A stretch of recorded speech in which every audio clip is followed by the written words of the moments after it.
नमस्कार, आप देखें एनबी न्यूज और मैं हूं आपके साथ प्रियव्रत दीक्षित। स्वागत है आपका स्वर्णिम मध्य प्रदेश छत्तीसगढ़ के इस खास बुलेटिन में। तो फिलहाल एक बड़ी खबर के साथ बुलेटिन का आगाज कर लेते हैं। तो छत्तीसगढ़ के मुख्यमंत्री भूपेश बघेल और झारखंड के मुख्यमंत्री हेमंत सोरेन ने छत्तीसगढ़ की राजधानी रायपुर में साइंस कॉलेज मैदान में राष्ट्रीय आदिवासी नृत्य महोत्सव और राज्योत्सव 2021 का दीप प्रज्वलित कर शुभारंभ किया। समारोह की अध्यक्षता छत्तीसगढ़ के मुख्यमंत्री भूपेश बघेल ने की। रायपुर के साइंस कॉलेज मैदान में 28 अक्टूबर से 1 नवंबर तक आयोजित होने वाले राष्ट्रीय आदिवासी नृत्य महोत्सव एवं राज्योत्सव 2021 समारोह में देश के 27 राज्यों और 6 केंद्र शासित प्रदेशों के कलाकारों के साथ 7 देशों से आए विदेशी कलाकार अपनी छटा बिखेरेंगे। कार्यक्रम के दौरान आज 7 देशों, 6 केंद्र शासित प्रदेशों समेत 27 राज्यों की टीम ने लोक नृत्य का साथ मार्च पास्ट किया।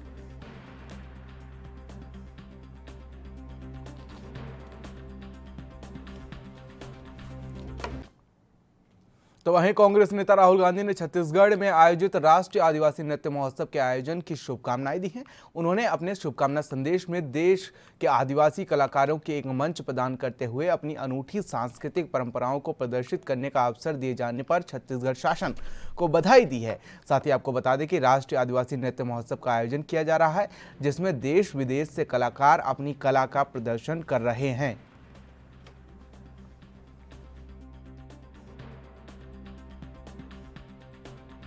आपको बता दें कि राहुल गांधी ने राष्ट्रीय आदिवासी नृत्य महोत्सव पर बधाई दी है और साथ ही कहा कि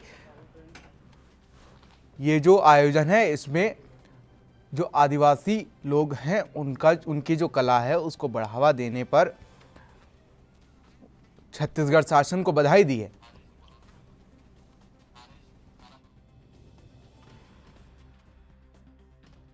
आपको बता दें कि छत्तीसगढ़ में ये आयोजन किया जा रहा है, जिसमें राष्ट्रीय आदिवासी नृत्य महोत्सव का आयोजन हुआ है। तो वहीं राहुल गांधी ने छत्तीसगढ़ शासन को बधाई दी है और उन्होंने कहा कि ये आयोजन बहुत ही अच्छा आयोजन है, जिसमें आपको बता दें कि सीएम भूपेश बघेल ने इसका शुभारंभ किया है और आज इसका शुभारंभ किया गया है।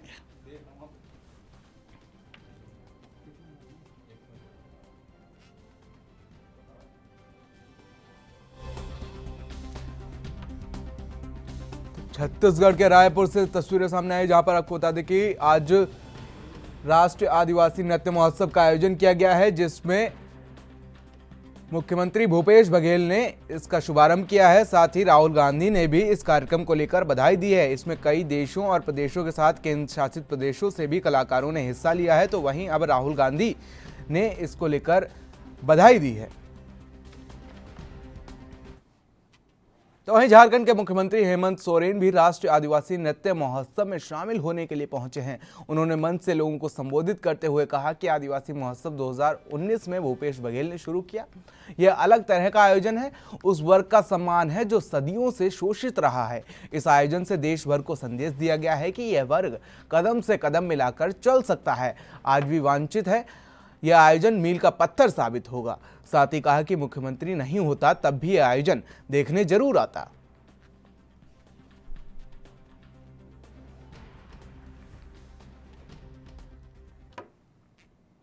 तो वहीं मध्य प्रदेश के अलग अलग जिलों में खाद की किल्लत किसानों के लिए परेशानी का सबब बनी हुई है। तो वहीं एक तरफ रबी की फसल की बुआई शुरू होने की तरफ दूसरी तरफ किसान रासायनिक खाद की कमी से जूझ रहे हैं। तो वहीं इसी बीच प्रदेश के गृह मंत्री नरोत्तम मिश्रा का खाद को लेकर एक बयान सामने आया है। उन्होंने कहा कि प्रदेश में पर्याप्त मात्रा में खाद उपलब्ध है, विपक्ष केवल भ्रम फैलाने का काम कर रहा है। साथ ही कहा कि बुधवार को दिल्ली में केंद्रीय रसायन और उर्वरक मंत्री मनसुख मंडाविया से मिलकर प्रदेश को और खाद उपलब्ध कराने की चर्चा की है। किसान भाइयों से अपील है कि धैर्य रखें और संग्रहण ना करें।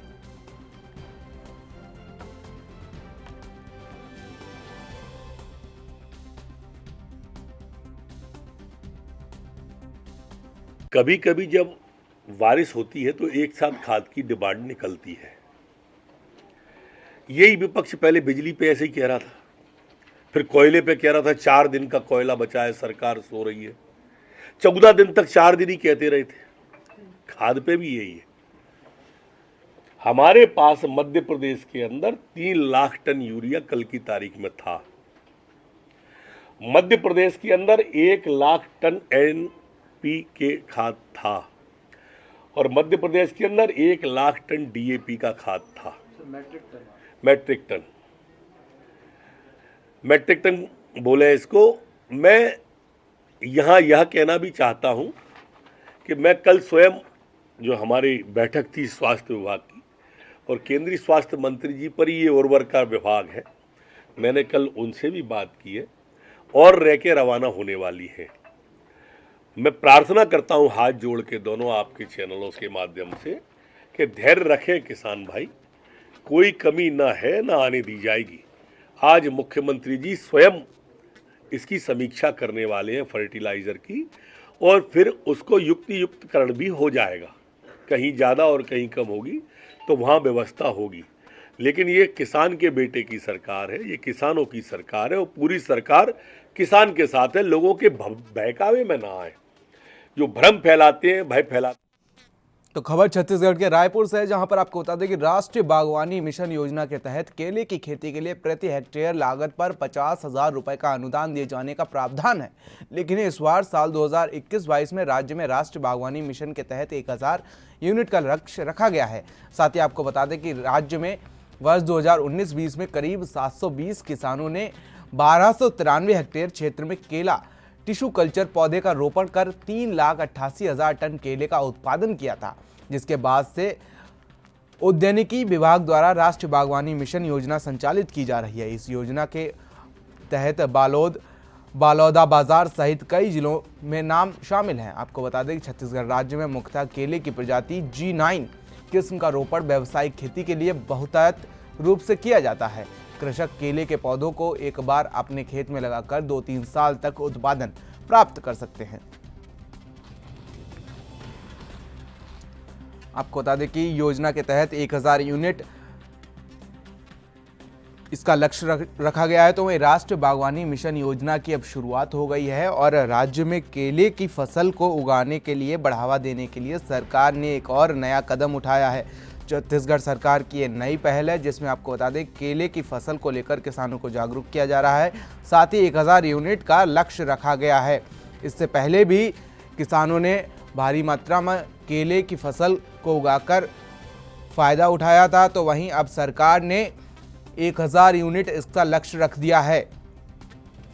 आपको बता दें कि राज्य में केले की फसल जो है वो मुख्य रूप से उगाई जाती है। साथ ही ये फसल ऐसी है जिसमें एक बार इसके पौधे को रोपण करके और उसके बाद लगभग 2-3 बार इसमें फसल काटी जा सकती है।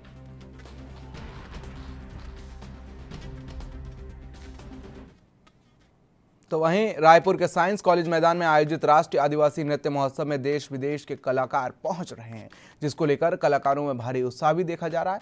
साइंस कॉलेज मैदान पहुंचे कलाकारों ने मंच पर पहुंचने से पहले मैदान में अपना रिहर्सल किया। कलाकारों ने बताया कि छत्तीसगढ़ आकर वो उत्साहित हैं, यहाँ वे अपनी कला को प्रदर्शित करने के लिए शानदार मंच ढूंढ रहे हैं और वो मंच यहाँ उन्हें मिल गया है। उन्होंने बताया कि हम पहली बार राष्ट्रीय आदिवासी नृत्य महोत्सव प्रतियोगिता में भाग ले रहे हैं।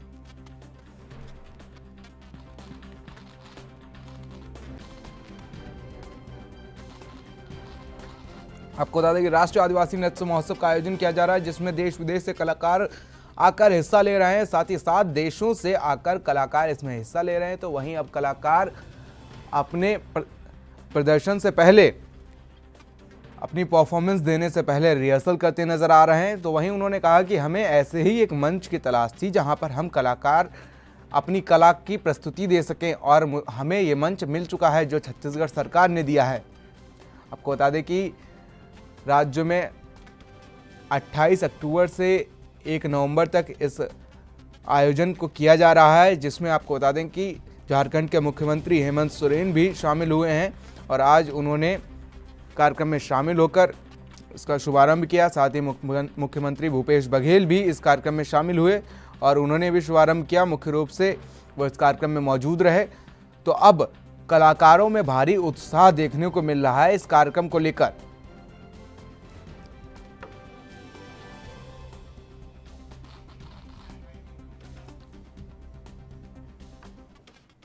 तो वहीं मध्य प्रदेश में कोरोना संक्रमण के मामले एक बार फिर से बढ़ने लगे हैं। प्रदेश में कोरोना के 19 नए मामले मिले हैं और कुल 52,182 सैंपलों की जांच में इतने संक्रमित मामले मिले हैं। साथ ही आपको बता दें कि जुलाई के बाद पहली बार एक दिन में इतने मरीज सामने आए हैं। तो वहीं प्रदेश के गृह मंत्री नरोत्तम मिश्रा ने कहा कि प्रदेश में पिछले 24 घंटे में कोरोना के 19 नए केस सामने आए हैं, जिसमें से 8 केस इंदौर के हैं और 5 केस भोपाल में मिले हैं। प्रदेश में वर्तमान कुल एक्टिव केसों की संख्या 115 है। प्रदेश में कोरोना संक्रमण की दर 0.03 और रिकवरी रेट 98.60 है।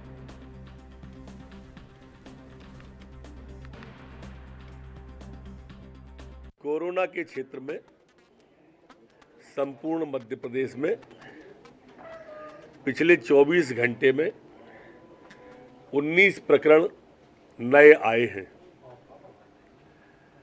अगर इनमें हम दृष्टिगोचर करें तो 8 मामले इंदौर से हैं और 5 मामले भोपाल से हैं, मतलब 13 दो जगह से हैं। बाकी जैसे धार में 2 है, उज्जैन में 1 है, बाकी 1-1, 2-2 करके। और 12 लोग ठीक होकर अपने अपने गंतव्य की ओर, अपने अपने घरों की ओर सकुशल ठीक होकर गए। संपूर्ण मध्य प्रदेश में 115 एक्टिव केस वर्तमान में है। संक्रमण दर हमारी 0.03% संपूर्ण मध्य प्रदेश की है, जबकि रिकवरी की दर स्थिर अभी भी 98.6 बनी हुई है। संपूर्ण मध्य प्रदेश में कल हमने कोरोना के सैंपल 57,872 प्रदेश। तो वहीं शिवराज सरकार में गृह मंत्री नरोत्तम मिश्रा ने प्रेस कॉन्फ्रेंस कर कांग्रेस पर निशाना साधते हुए कहा कि कांग्रेस सस्ता अभियान में नशा मुक्ति का जिक्र होने के बाद भी दिग्विजय सिंह, केटीएस तुलसी ड्रग्स के आरोपी का समर्थन कर राहुल गांधी जी को आईना दिखाने और नई पीढ़ी को बर्बाद करना चाह रहे हैं। साथ ही कहा कि आर्यन खान कोर्ट में हैं, लेकिन क्या दिग्विजय सिंह जी क्लीन चिट दे रहे हैं? सुनवाते हैं आपको उन्होंने क्या कुछ कहा आगे। कांग्रेस दरअसल नशे में चूर है और इसके जो सांसद है ना, वो वकालत को मजबूर है। अकेले केटीएस तुलसी जी भी नहीं, दिग्विजय सिंह जी भी हैं। तुलसी जी तो कह रहे हैं कि इससे प्रतिबंध ही हटा लेना चाहिए। पीढ़ी को बर्बाद करने का जो षड्यंत्र है ना, वो उनको समझ में नहीं आ रहा है, जबकि नेतृत्व में दिखाई देता है। लेकिन यहां दिखाई नहीं दे रहा है कि इन सांसदों को कि ड्रग्स पे से प्रतिबंध उठाने की बात कर रहे हैं। शाहरुख के बेटे को क्लीन चिट दे रहे हैं, अभी मामला न्यायालय में है, पर दिग्विजय सिंह जी पहले ही से कह रहे हैं कि फंसाया गया है। अब इसको क्या कहेंगे हम? अभी जो कांग्रेस ने एक अपनी सदस्यता के लिए 5-7 नियम जारी किए हैं।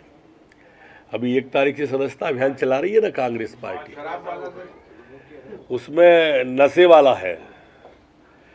ये राहुल गांधी को आईना दिखा रहे हैं दिग्विजय सिंह जी और केटीएस तुलसी जी।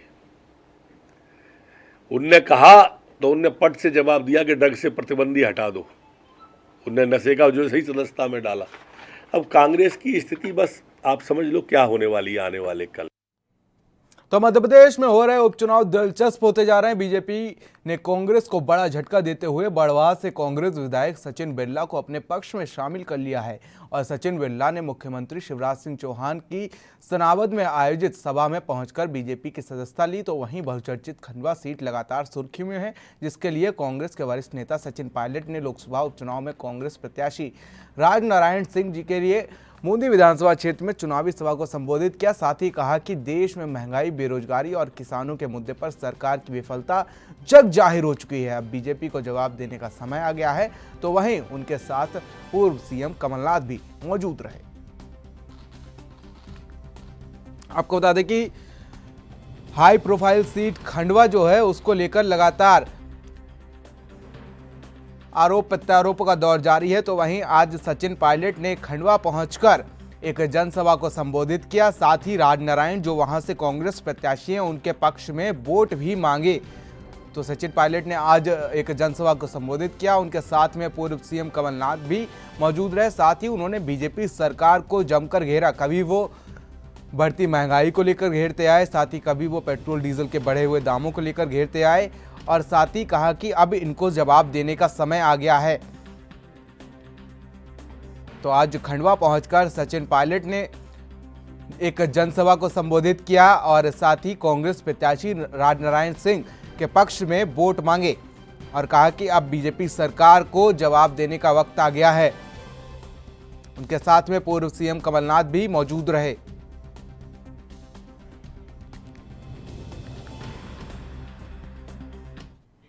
और फिलहाल यहां रुकेंगे छोटे से ब्रेक के लिए। ब्रेक के बाद भी खबरों का सिलसिला लगातार जारी है।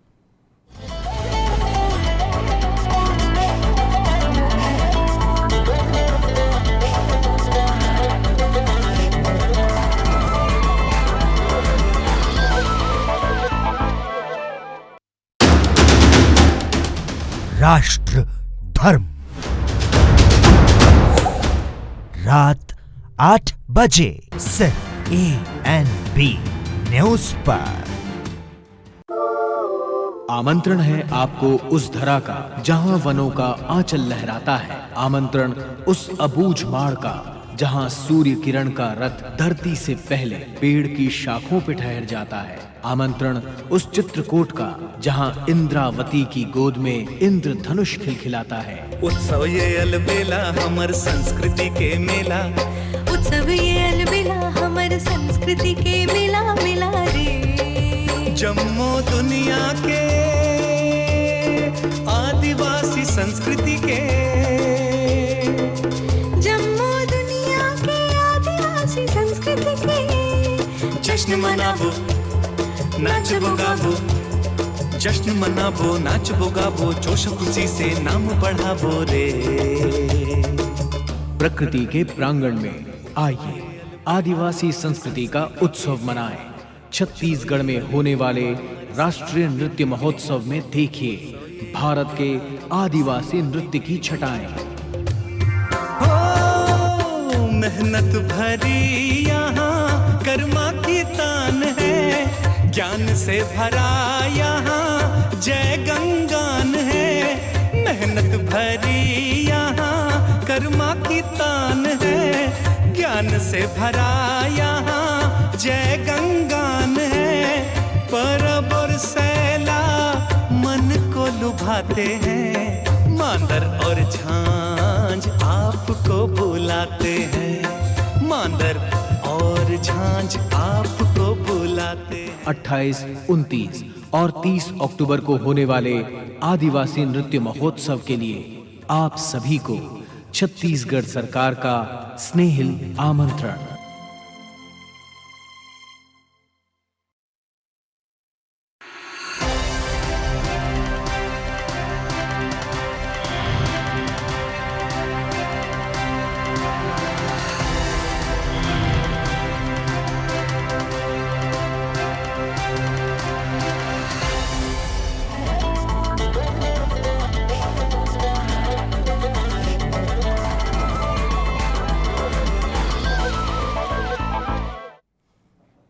तो ब्रेक के बाद आप सभी का एक बार फिर से स्वागत है। चलिए रुक कर लेते खबरों की ओर, जहां पर चंबल अंचल में खाद की किल्लत को लेकर सियासत गर्मा गई है। कांग्रेस के आरोप लगाने पर बीजेपी किसान विरोधी हो रही है, इसलिए किसानों को खाद नहीं मिल रही है, कांग्रेस का आरोप है। कांग्रेस ने अफसरों और व्यापारियों से सांठगांठ कर कालाबाजारी का आरोप लगाया है, तो वहीं बीजेपी का दावा है कि मुरैना अंचल में खाद की कोई कमी नहीं है, लेकिन किसान बाजार आता है तो लाइन में खड़े होकर खाद की मांग करने लगता है। बीजेपी का कहना है कि कालाबाजारी करने वाले खाद माफिया पर जिले में 5 जगह पर केस दर्ज किया गया है, उन पर सख्त कार्रवाई की जाएगी।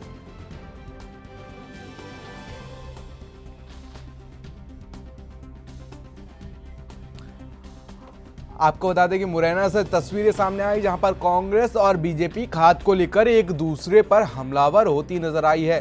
कांग्रेस ने बीजेपी पर कालाबाजारी का आरोप लगाया है, साथ ही कहा कि जिससे किसानों को भारी दिक्कतों का सामना करना पड़ रहा है। एक तरफ जहां फसलों के बोने का समय है, तो वहीं दूसरी तरफ किसानों को खाद की किल्लत से जूझना पड़ रहा है। तो ये कांग्रेस ने एक गंभीर आरोप बीजेपी पर लगाया है, तो वहीं बीजेपी ने पलटवार किया है कि खाद की कोई किल्लत नहीं है, कांग्रेस सिर्फ भ्रम फैला रही है।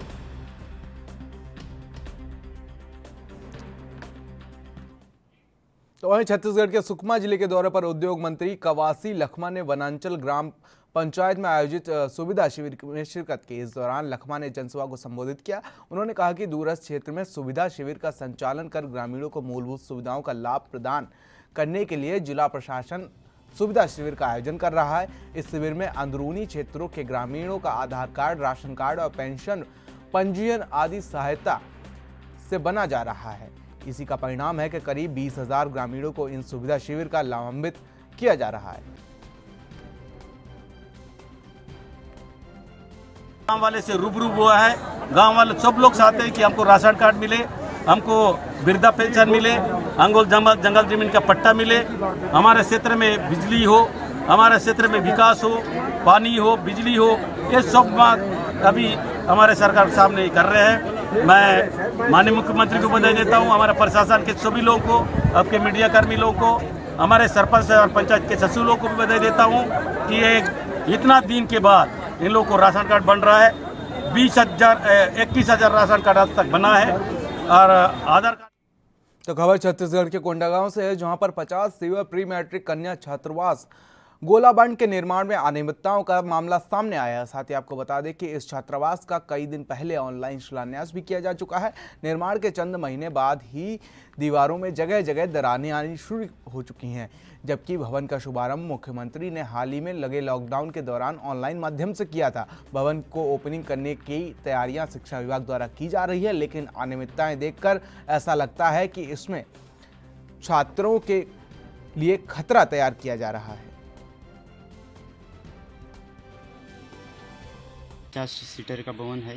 इसमें कोरोना काल में इसका लोकार्पण हमारे कोंडागांव कलेक्ट्रेट में वीडियो कॉन्फ्रेंसिंग के माध्यम से किया गया था, जिसमें मैं भी शामिल था। आज इस बिल्डिंग को ओपनिंग करने की तैयारी छात्रावास के द्वारा और शिक्षा विभाग के द्वारा किया जा रहा है, लेकिन जब हम यहाँ निरीक्षण में आके देखे तो इसके अंदर हमें बहुत सारी कमियाँ पाई गई, जिसमें इस हॉस्टल के सामने जो पोस्टर लगना था कन्या छात्रावास के नाम से, वो भी ठेकेदार के माध्यम से नहीं किया गया है। साथ ही जो लोकार्पण जो हमने किया था वीडियो कॉन्फ्रेंसिंग के माध्यम से, वो शिलान्यास भी यहाँ पे नहीं लगाया गया है। और जब हमने अंदर जाके देखा तो जो टाइल्स बिछाए गए हैं, उस टाइल्स में सभी टाइल्स में पोले पड़ गए हैं, चलने से आवाज़ करता है। साथ ही यहाँ जो वायरिंग जो किया गया है, वो वायरिंग पूरी तरह से फेल है, लाइट सप्लाई नहीं हो रहा है। और आप तो वहीं मध्य प्रदेश में लापरवाही पर अधिकारियों पर कर्मचारियों पर कार्रवाई की जा रही है। आपको बता दें कि मुख्यमंत्री शिवराज सिंह चौहान ने लापरवाह अधिकारी कर्मचारियों के खिलाफ जिला कलेक्टरों को फ्री हैंड दे रखा है। इसी बीच लापरवाही करने वाले 6 पटवारियों को बर्खास्त किया जा चुका है। आपको बता दें, दरअसल कलेक्टर शैलेंद्र सिंह ने महाराजपुर तहसील में अभिलेख सुधार को लेकर पटवारियों की बैठक ली, जिसमें ढंग से काम न करने वालों के खिलाफ नोटिस जारी किया गया है। इस दौरान अभिलेख सुधारने में अपेक्षा अनुसार काम न करने वाले 6 पटवारियों को नोटिस जारी किए गए हैं। साथ ही सभी पटवारियों को 31 अक्टूबर तक अभिलेख सुधार पखवाड़े का काम सही ढंग से पूरा न करने के आरोप में बर्खास्त करने के निर्देश भी दिए गए हैं।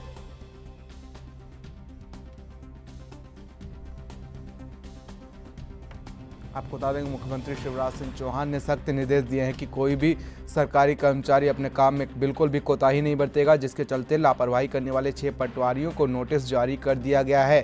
तो सीएम शिवराज सिंह चौहान लगातार सरकारी कर्मचारियों पर सख्त नजर आते हैं और जिसका ये जीता जागता सबूत देखने को मिला है, जिसमें 6 पटवारियों को नोटिस जारी कर दिया गया है।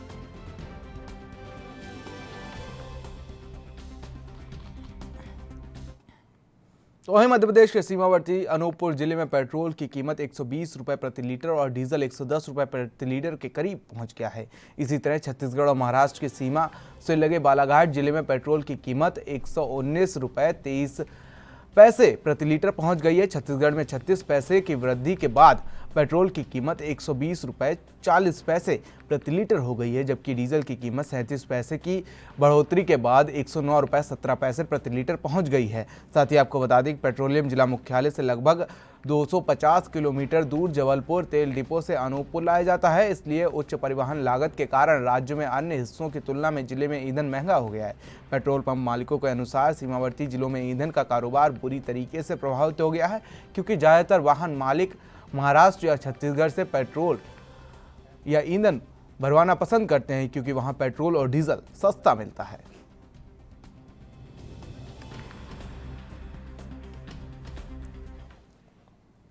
तो वहीं ग्वालियर पुलिस ने सेक्स रैकेट का भंडाफोड़ किया है। मुरार थाना क्षेत्र में जडेरुआ बंदा के पास पति पत्नी मिलकर सेक्स रैकेट चलाते थे। बिहार से लड़कियों को बुलवाते थे और उनके जरिए सेक्स रैकेट चलाते थे। मुरार थाना प्रभारी शैलेंद्र भार्गव ने जानकारी देते हुए बताया कि प्रीतम माहौर के 2 मंजिला मकान में सेक्स रैकेट चलाने की शिकायत मिली थी। 3 दिन बाद प्रीतम और गीता के घर पर निगरानी रखी गई। बुधवार शाम को मुखबिर को पैसे देकर भेजा गया था। जब सौदा तय हो गया तब दबिश देकर पति पत्नी को गिरफ्तार कर लिया गया। 2 महिलाएं और 3 पुरुष आपत्तिजनक परिस्थितियों में पकड़े गए। उस समय 7 पुरुष हॉल में बैठे थे। पुलिस ने सबको गिरफ्तार कर लिया है। तो खबर जबलपुर से है, जहां पर कल देर रात नेशनल हाईवे 30 पर भीषण हादसा हुआ है। पनानगर रुद्राक्ष ढाबे के सामने ट्रक खड़ा था और पीछे से जर्नी एक्सप्रेस टकरा गई आके उसमें। हादसे में ड्राइवर समेत 3 लोगों की मौत हो गई है। साथ ही एक गर्भवती महिला समेत 3 लोग घायल भी बताए जा रहे हैं।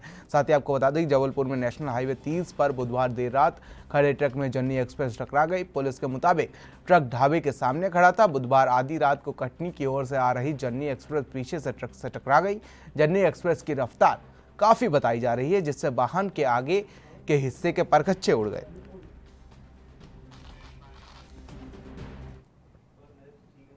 तो इंदौर मुंबई हाईवे पर भी एक भीषण सड़क हादसा हुआ है। तेज गति से जा रही यात्री बस फिलहाल यहां पर पलट गई है। हादसे में चालक हेल्पर की मौत हो गई है। वहीं मुख्य चालक सहित 8 से ज्यादा यात्री गंभीर रूप से घायल बताए जा रहे हैं। घटना मानपुर थाना क्षेत्र की है। बताया जा रहा है कि नासिक से इंदौर आ रही सिटी लिंक बस अनियंत्रित होकर पलट गई। इस हादसे में चालक हेल्पर सहित 2 लोगों की मौके पर ही मौत हो गई, जबकि मुख्य चालक बस के नीचे दबने से गंभीर रूप से घायल हो गया। 8 से ज्यादा यात्री भी इस हादसे में घायल हुए हैं। घटना की सूचना मिलते ही पुलिस मौके पर पहुंची और घायलों को इलाज के लिए इंदौर पहुंचाया गया।